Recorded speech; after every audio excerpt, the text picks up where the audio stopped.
reporter, Adela, who's going to talk to us about the CBD. Thank you, Stephanie. Well, as you can see, here is a CBD. What exactly is a CBD? It's the Central Business District. Right, okay, so what are the traditional uses of this area? Well, it used to be a lot of open markets, and normally just to commercialize. Okay, so looking at this image here, what can you tell me of the whereabouts of things? Well, as you can see, here's the Old Market Road, which leads to the main city. Yeah, so you've got the Temple Way, which is the big train station, so that's really the city. Right, okay, and so have things changed a lot in the CBD over time? Well, now the buildings, the shopping, there's more shopping centres and they're much bigger. For example, there's the Cabot Circus, which contains a cinema and many shops. And restaurants. Okay, so kind of what are we developing here? What are the new techniques? Are we building up instead of out, or what Exactly.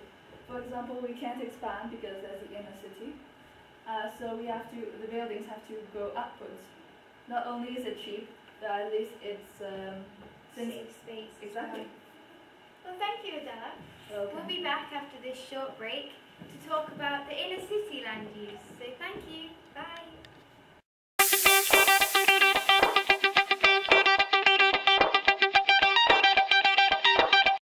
Hello and welcome back to the SNA News. Now we will be reporting about the inner city with Steph. Thank you, Adela. So as Adela said, I'll be talking to you about the inner city.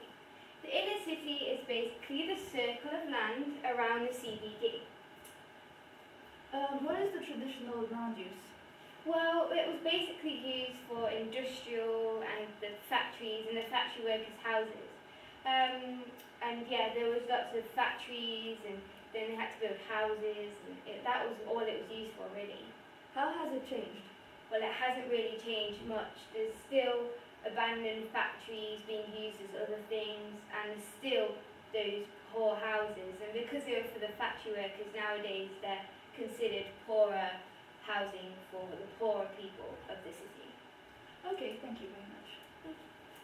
Okay, after the short break, we will be back with our final issue, the inner and outer suburbs thing.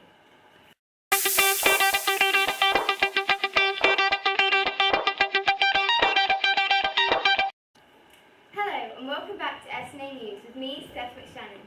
Now Adela will be telling us about the real urban fringe.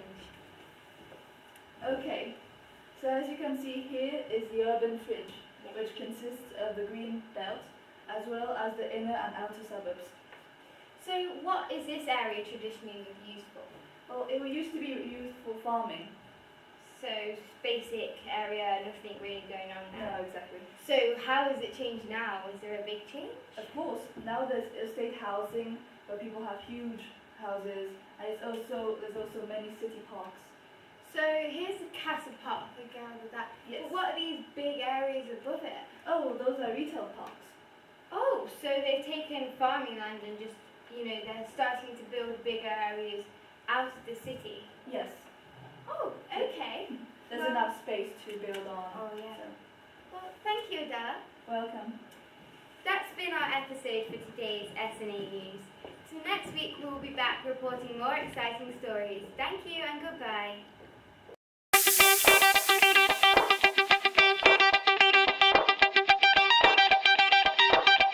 Welcome. Hello and welcome to the CNN. This is so complicated. Hello and welcome back to SNA News with me, Steph McShannon. Now Adela will be telling us about the rural urban fringe. Hello. Well, as you can see here is the urban fringe, which consists of the inner and outer suburbs as well as the green belt.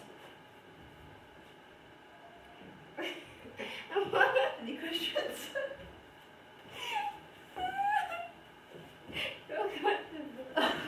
The kids at the window making me full on laugh. Oh yeah, so okay. Anyway.